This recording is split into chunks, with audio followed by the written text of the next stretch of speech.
नमस्कार साथियों, स्वागत है आपके इस नए YouTube channel UP board math and science में। आज हम लोग क्लास 10th के साइंस विज्ञान के चैप्टर 1 देखेंगे। चैप्टर 1 क्या है? केमिस्ट्री का पार्ट है। चैप्टर 1 है रासायनिक अभिक्रिया और समीकरण है, चैप्टर का नाम है, जिसमें हम लोग देखेंगे पहला चीज़ रासायनिक अभिक्रिया क्या है। पहली हेडिंग है रासायनिक अभिक्रिया क्या है। देखिए, जो यूपी बोर्ड में लिखने के लिए परिभाषा आता है उसको कैसे लिखा जाता है। ठीक है, परिभाषा हमारी क्या है? जब एक या एक से अधिक पदार्थ आपस में क्रिया करके एक नया पदार्थ बनाता है तो इस प्रक्रिया को रासायनिक अभिक्रिया कहते हैं। यानी हम लोग डेली लाइफ में भी देखते हैं, बहुत सारी ऐसी क्रियाएं होती रहती हैं, ठीक है, जिसमें एक नया पदार्थ बनता रहता है, तो इसी प्रक्रिया को हम लोग रासायनिक अभिक्रिया कहते हैं।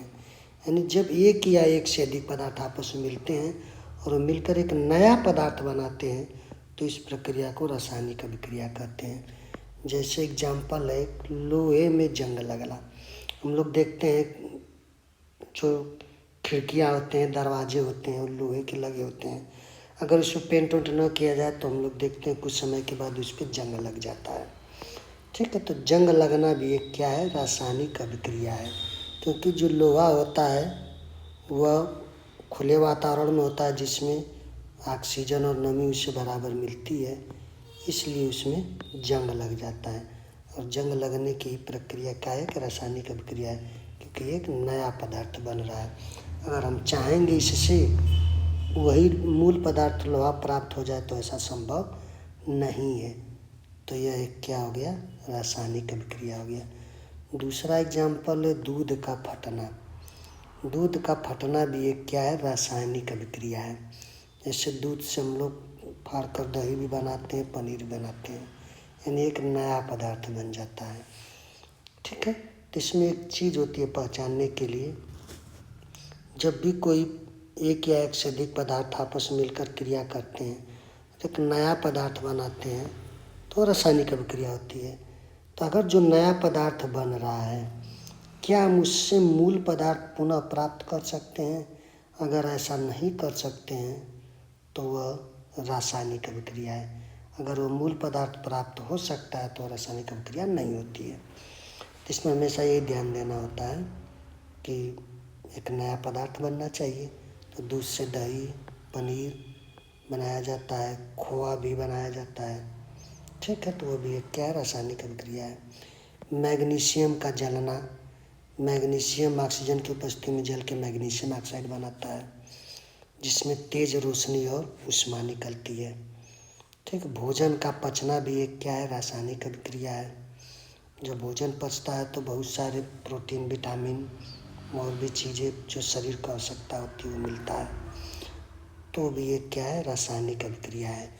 यानी जहाँ पर भी नया पदार्थ बनेगा वहाँ पे क्या होगी? रासायनिक अभिक्रिया होगी। तो रासायनिक अभिक्रिया क्या है? जब दो या दो से पदार्थ आपस में क्रिया करके एक नया पदार्थ बनाते हैं तो इस प्रक्रिया को हम लोग रासायनिक अभिक्रिया कहते हैं। ठीक है, नेक्स्ट आता है हम लोगों को रासायनिक अभिक्रिया की पहचान कैसे करें। यानी कोई भी अभिक्रिया है तो वह रासायनिक अभिक्रिया है कि नहीं, उसको कैसे पहचानते हैं। देखिए, जब अभिक्रिया होती है तो हमें निम्न प्रकार के बदलाव देखने को मिलती है। पहला चीज़ तो रंग में परिवर्तन हो जाता है।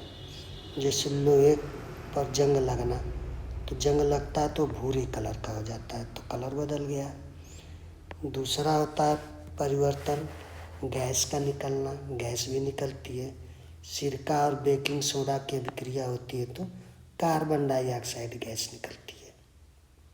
ठीक है, उसी में जैसे देखिए क्या है, पानी का बर्फ बनना भौतिक है लेकिन रासायनिक में नया पदार्थ। अब जैसे पानी है, पानी का बर्फ बनना ये क्या भौतिक प्रक्रिया, क्योंकि बर्फ से फिर हम पानी बना सकते हैं। ठीक है, तो पहचानने का तरीका ये होता है कि रंग में परिवर्तन जाता है, गैस निकलती है। ठीक है, तो इस तरीके से हम पहचान सकते हैं कि कोई भी अभिक्रिया रासायनिक अभिक्रिया है कि नहीं है। ठीक है, तो रासायनिक अभिक्रिया के बाद एक आता है हमारा नेक्स्ट टॉपिक, रासायनिक समीकरण। रासायनिक समीकरण क्या होते हैं? ठीक है, रासायनिक अभिक्रिया को संकेतों और सूत्रों द्वारा लिखने की प्रक्रिया को ही रासायनिक समीकरण कहते हैं। ठीक है, जैसे कोई भी रासायनिक अभिक्रिया होती है उसमें उसको संकेतों और सूत्रों के द्वारा अगर लिख देंगे तो वह एक रासायनिक समीकरण तैयार हो जाता है। जैसे कि हाइड्रोजन और ऑक्सीजन मिलकर जल बनता है, जैसे हाइड्रोजन H2 हो गया प्लस ऑक्सीजन O2 हो गया, यह दोनों मिलकर क्या बनाते हैं, जल बनाते हैं। ठीक है, तो यहाँ पे हम लोग इसको संतुलित कर लेते हैं, यहाँ पे 2 कर लेते हैं तो यहाँ पे 2 कर लेते हैं, तो यह अभिक्रिया क्या हो जाती है, संतुलित हो जाती है। तो यह हमारा क्या है, जल है, अरे हाइड्रोजन है और ये ऑक्सीजन है। तो हाइड्रोजन को H से, ऑक्सीजन को O से दर्शाते हैं। ये परस्पर अभिक्रिया करके एक नया पदार्थ क्या बना रहे हैं, जल बना रहे हैं। एक रासायनिक अभिक्रिया है, इसी को हम लोग क्या किए, संकेतों और सूत्रों के द्वारा लिख दिए हैं, तो ये हमारा एक क्या हो गया, रासायनिक समीकरण हो गया। ठीक है, अब देखते हैं असंतुलित समीकरण। यहाँ देखिए यही चीज़ था, हाइड्रोजन है और ऑक्सीजन है, मिलाकर जल बनता है। असंतुलित था तो इसको हमने संतुलित कर दिया है। आगे हम लोग देखेंगे कैसे भी किसी भी रासायनिक समीकरण को कैसे संतुलित करते हैं, अभी हम आगे देखते हैं। तो संतुलित समीकरण क्या हो जाएगा, यहाँ पे 2 बढ़ा दिए हाइड्रोजन के, यहाँ ऑक्सीजन को रहने दिए, जल के आगे भी 2 कर दिए, तो समीकरण क्या हो गया, संतुलित हो गया। तब क्रिया से पहले और बाद में द्रव्यमान समान रहता है। एक आता है द्रव्यमान संरक्षण का नियम। द्रव्यमान संरक्षण का नियम क्या होता है कि किसी भी रासायनिक अभिक्रिया से पहले और उसके बाद बनने वाले पदार्थ दोनों के द्रव्यमान आपस में क्या होते हैं, बराबर होते हैं। जैसे देखिए कोई भी रासायनिक समीकरण लिखते हैं, ठीक, तो यह हमारे हाइड्रोजन और यह ऑक्सीजन, ये मिला के क्या बनाए, जल बनाए। तो इसका द्रव्यमान और इधर का टोटल का द्रव्यमान, हाइड्रोजन और ऑक्सीजन, तो हाइड्रोजन का द्रव्यमान कितना हो जाएगा, 2, 2 हाइड्रोजन, हाइड्रोजन द्रव्यमान 1 होता है तो 2 हो गया, प्लस ऑक्सीजन का 16 होता है तो 2 ऑक्सीजन, तो 2 गुणे 16 हो गया, बराबर। अब इधर का जल का ले लेते हैं, 2 पहले दिया गया H2 यानी 2 गुणे 1 यानी 2 हाइड्रोजन, हाइड्रोजन का 1 होता है, प्लस ऑक्सीजन का 16 होता है। ये हो गया 2 दूना के 4, ये हो गया 16 दूना के 32, ये हो गया 2 बाहर है, ये हो जाएगा 2, 16 और 2 18 हो जाएगा, 32 4 36, इधर भी कितना 36। ये है द्रव्यमान संरक्षण का नियम।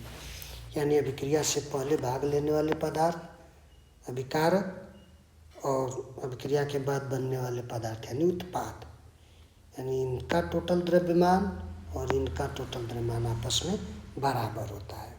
इसी को द्रव्यमान संरक्षण का नियम कहते हैं। वही कह रहा है, अभिक्रिया से पहले और अभिक्रिया के बाद में द्रव्यमान समान होता है, द्रव्यमान संरक्षण का नियम होता है। ठीक है, तो रासायनिक समीकरण क्या हुआ कि किसी भी रासायनिक अभिक्रिया को हम लोग संकेतों और सूत्रों के द्वारा लिख देंगे तो हमारा रासायनिक समीकरण प्राप्त हो जाता है। जैसे जल को हाइड्रोजन और ऑक्सीजन के साथ मिला के लिखेंगे तो हमारा बन जाता है जल, और उसी को हम लोग अगर संतुलित करके लिख देंगे तो वही हमारा संतुलित समीकरण बन जाता है। ठीक है, और द्रव्यमान संरक्षण का नियम क्या होता है, अभिक्रिया से पहले और अभिक्रिया के बाद के द्रव्यमान समान रहते हैं। अब नेक्स्ट आता है कि अगर हम रासायनिक समीकरण लिखते हैं तो एक जिम्मेदारी बनती है कि उसको हम संतुलित करें। संतुलित मतलब देखें कि अभिक्रिया से पहले और अभिक्रिया के बाद के द्रव्यमान आपस में बराबर होने चाहिए, क्योंकि ये द्रव्यमान संरक्षण का नियम है। जैसे कि एक एग्जाम्पल दिया गया है, ठीक, इसी को देखते हैं। एग्जाम्पल में है एक हमारा आयरन लिया Fe प्लस उसको जल के साथ अभिक्रिया कर रहा है तो बन रहा है Fe3O4, फेरिक ऑक्साइड है, इसको बोलते हैं, प्लस हाइड्रोजन है। अब इसको हमको संतुलित करना है, यह हमारी रासायनिक समीकरण हो गया। ठीक है, इसको संतुलित करना। संतुलित कैसे करते हैं, पहला चरण क्या है, पहले संतुलित समीकरण लिखते हैं, फिर हर तत्व के परमाणु गिनते हैं, फिर गुणांक लगाकर संतुलन कर देते हैं। तो चलिए पहले समीकरण तो हमने लिख दिया, अब बराबर देखते हैं कैसे होता है। अब देखिए इधर आयरन कितना है 1 ठो, इधर कितना है 3 है, तो बराबर है नहीं, तो इधर 3 है इधर 1 ही है, तो क्या करेंगे इधर 3 लगा देंगे, तो 3 इधर भी हो गया 3 इधर भी हो गया, तो यानी आयरन हमारा बराबर हो गया। नेक्स्ट आता है हमारा ऑक्सीजन। ऑक्सीजन कितने हैं 4 है, और यहाँ पे ऑक्सीजन कितना है 1 है, तो 4 कैसे होगा, यहाँ पे हम लोग आगे क्या कर लेते हैं, थोड़ा सा इसको हम बढ़ा के लिख देते हैं।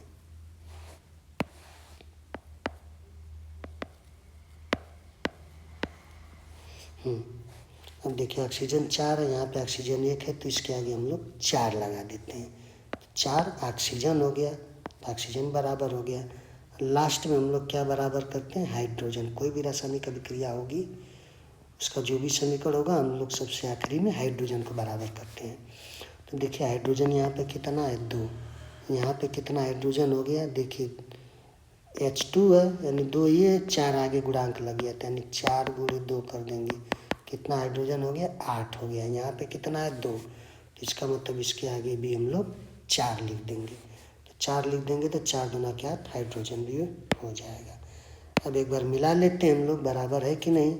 आयरन 3 इधर भी आयरन 3, ऑक्सीजन 4 इधर भी देखिए 4 आगे लगा हुआ है, तो ये 4 सब में है, तो 4 ऑक्सीजन हो गया। हाइड्रोजन कितना है 4 दूना 8, ये भी 4 दूना 8, यानी ये समीकरण अब क्या हो गया संतुलित हो गया। तो संतुलित समीकरण क्या हो गया हमारा 3Fe हो गया प्लस 4H2O हो गया, हीरो का चिन्ह Fe3 हो गया, वो 4 हो गया प्लस 4H2 हो गया। यह हमारा क्या होता है संतुलित समीकरण हो गया। यानी किसी भी रासायनिक समीकरण को संतुलित कैसे किया जाएगा, यही तरीका है। कोई भी रासायनिक अभिक्रिया दिया रहेगा, समीकरण के रूप में लिखा रहेगा, तो इसको हम लोग इसी तरीके से बराबर करते हैं। अब इसमें देखो क्या दिया हुआ एक पॉइंट है कि हमेशा सबसे जटिल यौगिक से संतुलन शुरू करते हैं। जटिल में क्या है, देखिए हाइड्रोजन था, ये था फेरिक ऑक्साइड था, तो ये बड़ा है, तो इसी से हम लोग पहले स्टार्ट किए हैं।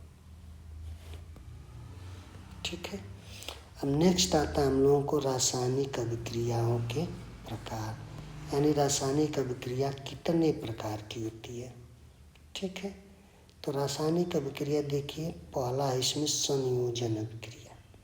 संयोजन का मतलब होता है नाम से स्पष्ट जुड़ना, यानी जब 2 या 2 से अधिक पदार्थ मिलकर एक नया पदार्थ बनाएंगे, यानी जुड़कर एक सिंगल पदार्थ बनाएंगे, नया पदार्थ बनाएंगे, तो संयोजन अभिक्रिया होगा।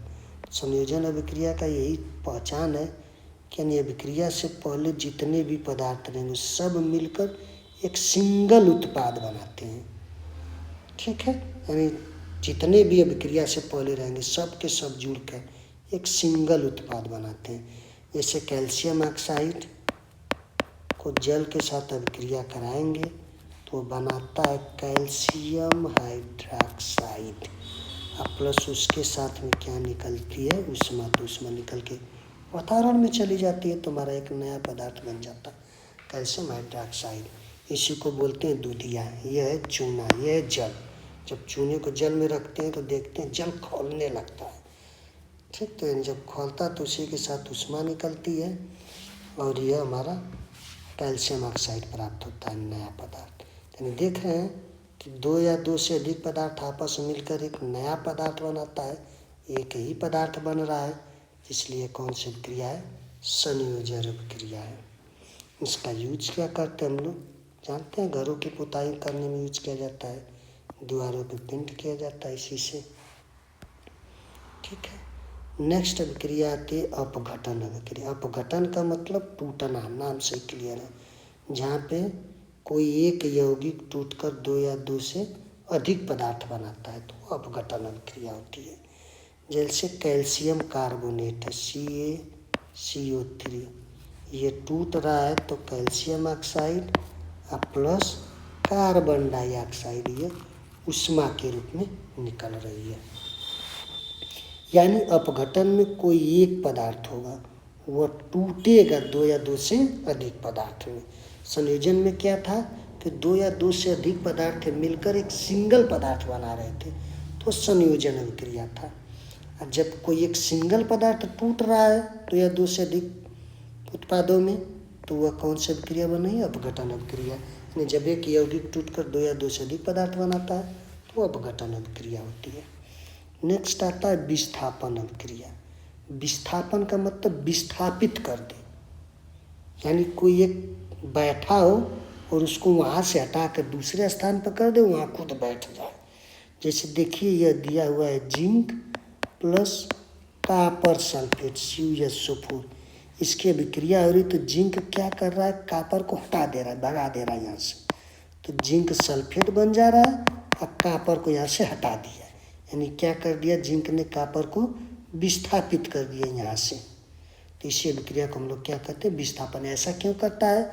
मतलब ये ताकतवर होगा तभी तो इसको हटा रहा है। तो विस्थापन अभिक्रिया में क्या होती है? जब अधिक क्रियाशील तत्व कम क्रियाशील तत्व को हटा देता है तो वहाँ पे विस्थापन अभिक्रिया बनती है। यानी जब किसी भी रासायनिक अभिक्रिया में अधिक क्रियाशील तत्व कम क्रियाशील तत्व को विस्थापित कर देता है तो इस प्रकार की अभिक्रिया को विस्थापन अभिक्रिया कहते हैं। ठीक है, क्योंकि जिंक जो होता है कॉपर से क्या होता है? अधिक क्रियाशील होता है, इसलिए इसको हटा दे रहा है। एक आता है सक्रियता की श्रेणी या लिस्ट आती है, उसको हम बता देंगे कौन कौन ज़्यादा सक्रिय है, कौन कम सक्रिय है। ठीक है, लेकिन अभी इसी से हम लोगों का काम चल जाएगा। पहचानना होता है, एग्जाम में आते हैं क्वेश्चन, कोई एक समीकरण दे देगा, पूछे देगा कि यह कौन सी अभिक्रिया है, इस समीकरण में संयोजन अभिक्रिया है कि अपघटन अभिक्रिया है कि विस्थापन अभिक्रिया है। ठीक है, अब नेक्स्ट आता है द्विविस्थापन अभिक्रिया। द्विविस्थापन का मतलब क्या होता है? दो यौगिक आपस में आयन बदल देते हैं, यानी ऐसी रासायनिक अभिक्रिया जिनमें यौगिक क्या करते हैं? आपस में अपने आयन को अदला बदली कर लेते हैं, तो वहाँ पे द्विविस्थापन अभिक्रिया होती है। जैसे देखिए सोडियम सल्फेट प्लस BaCl2, अब बन रहा है हमारा क्या? Barium sulphate plus sodium chloride. अब ध्यान से देखिए, यहाँ पे क्या था? Sodium sulphate. अब यहाँ पे देखिए क्या बन गया? Barium sulphate. यानी सोडियम के स्थान पे क्या आ गया? बेरियम आ गया, और यह बेरियम के स्थान पे कौन चला गया? सोडियम चला गया। मतलब ये दोनों आपस में स्थान क्या कर रहे हैं? बदल दे रहे हैं। देखिए BaCl2 था, तब यहाँ NaCl हो गया। यहाँ देखिए क्या था? NaSO4 था, तो यहाँ पे Ba चला गया, BaSO4 हो गया। मतलब इसमें क्या हो जाते हैं? आयनों की अदला बदली हो जाती है। तो जब आयनों की अदला बदली हो जाती है तो वही द्विविस्थापन होता है, मतलब दो बार। यानी देखिए सोडियम यहाँ पे चला गया, बेरियम यहाँ पे आ गया, तो ये द्विविस्थापन अभिक्रिया होते हैं। विस्थापन में क्या था? केवल क्रियाशील तत्व उसको हटा देता है, लेकिन द्विविस्थापन में क्या होता है? इसमें आयनों की अदला बदली हो जाती है, उसमें बदल जाते हैं, तो यह द्विविस्थापन अभिक्रिया होती है। ठीक है, यही है इसका। नेक्स्ट आता है हम लोगों का, ये थे अभिक्रिया के प्रकार। कितने प्रकार है? 4 प्रकार। संयोजन अभिक्रिया, अपघटन अभिक्रिया, विस्थापन अभिक्रिया, द्विविस्थापन अभिक्रिया। ठीक है, नेक्स्ट आता है हम लोगों का टॉपिक है ऑक्सीकरण और अपचयन। ऑक्सीकरण अपचयन क्या होता है? ऑक्सीकरण का मतलब ऑक्सीजन का जुड़ना, अपचयन का मतलब होता है ऑक्सीजन का हटना। अगर ये दोनों क्रियाएं साथ साथ में होती है तो उस अभिक्रिया को हम लोग बोलते हैं रेडॉक्स अभिक्रिया, यानी ऑक्सीकरण अपचयन अभिक्रिया बोलते हैं। जैसे देखिए कॉपर ऑक्साइड प्लस हाइड्रोजन, इसमें देखिए क्या हो रहा है? कॉपर से ऑक्सीजन निकल रहा है, ऑक्सीजन का हटना अपचयन हो गया। और इसमें देखिए हाइड्रोजन में ऑक्सीजन को जोड़ दे रहा है, देखिए जुड़ जा रहा है। H था, अब इसमें ऑक्सीजन ये जुड़ जा रहा है, तो जिसमें ऑक्सीजन जुड़ रहा है तो वह क्या हो गया? ऑक्सीकरण हो गया। यहाँ पे यहाँ देखिए ऑक्सीजन इसमें से हट रहा है तो क्या हो गया, अपचयन हो गया। यानी ऑक्सीजन का जुड़ना ऑक्सीकरण, ऑक्सीजन का हटना अपचयन। और ये जिसमें दोनों क्रियाएं हो तो वह क्या हो जाती है, रेडॉक्स रिएक्शन होता है। नहीं, ऑक्सीकरण अपचयन क्रिया होती है। पहचानने का यही तरीका, ऑक्सीजन जहाँ जुड़ेगा ऑक्सीकरण और जहाँ ऑक्सीजन हटेगा अपचयन होता है। ठीक है, चलिए नेक्स्ट देखते हैं हम लोग संक्षारण यानी कोरोजन क्या होता है। संक्षारण क्या होता है, हमेशा धातुओं पर देखते हैं, ध्यान दीजिएगा। धातुओं पर यानी धातुओं का वातावरण से क्रिया करके खराब होने की प्रक्रिया को हम लोग संक्षारण कहते हैं। ठीक है, जैसे कि लोहे में जंग लगना, एक कैसी प्रक्रिया है, कोरोजन है यानी संक्षारण है, संक्षारित हो रहा, मतलब वो धातु क्या हो रहे हैं, खराब हो रहे हैं। ठीक है, पूछता है कि इसको रोकने के तरीके क्या है। जानते हैं हम लोग, पेंट कर सकते हैं, गैल्वेनाइजेशन कर सकते हैं, मतलब इस पर किसी दूसरे धातु की परत चढ़ा सकते हैं, उसको गैल्वेनाइजेशन करते हैं। तेल या ग्रीस लगाते भी हैं, उससे भी संक्षारण को हम लोग रोक सकते हैं। संक्षारण क्या है, धातुओं को खराब कर देता है। खुले में कोई भी धातु छोड़ देंगे, जैसे कापर हो गया, तांबा हो गया, लोहा हो गया, ये सब क्या करते हैं, वातावरण से क्रिया करके खराब होते रहते हैं। तो ये प्रक्रिया हमारी संक्षारण कहती है।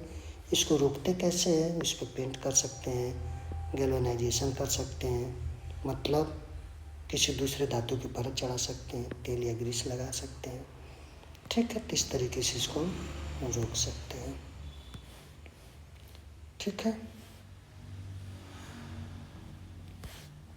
अब नेक्स्ट आता है हम लोगों का विकृति गंधिता यानी रेंसिडिटी। रेंसिडिटी देखिए क्या होता है, तेल और घी का खराब होना। तेल और घी का खराब होना मतलब खाने पीने वाली चीज़ों से इसमें मतलब है। जैसे बोलते हैं कि खाना बासी हो गया, सड़ रहा है, तो वही चीज़ें हैं। ठीक है, तेल और घी का खराब होना ही विकृति गंधिता कहलाती है। इसको रोकते कैसे हैं, एयर टाइट डिब्बे करते हैं। जैसे देखते होंगे इसमें बहुत सारे पैकेटों में आ रहा है, जैसे कुरकुरे बिक रहा है, चिप्स बिक रहा है, ये सब क्या कर रहा है, उसमें नाइट्रोजन गैस भर के उसको सुरक्षित किया जाता है ताकि वो खराब ना हो। अगर खुला छोड़ देंगे तो वो खराब हो जाता है। ठीक है, तो विकृति गंधिता क्या है, तेल और घी का खराब होना है, क्या कहलाता है, विकृति गंधिता का। विकृति गंधिता होता है। इसको रोकते कैसे हैं, एयर टाइट डिब्बे के यूज करते हैं, फ्रिज में रख सकते हैं, या नाइट्रोजन गैस भर सकते हैं। यानी देखते हैं ना, जो हम पैकेट लेते हैं मार्केट से, तो उसमें देखते हैं आधा गैस भरा रहता है, उसमें कौन सी गैस होती है, नाइट्रोजन गैस ही होती है, जिससे कि वह हमारी खाने पीने वाली चीज़ें खराब नहीं होती है। तो यही था हमारा केमिस्ट्री का पहला चैप्टर। इसमें मेन जो टॉपिक था यही पढ़ना था, और हम लोग अब इसी टॉपिक पर इस चैप्टर के जितने भी क्वेश्चन हैं सारे क्वेश्चन हल करेंगे। जो एग्ज़ाम में पूछे गए वो भी क्वेश्चन सॉल्व करेंगे। ठीक है, ओके।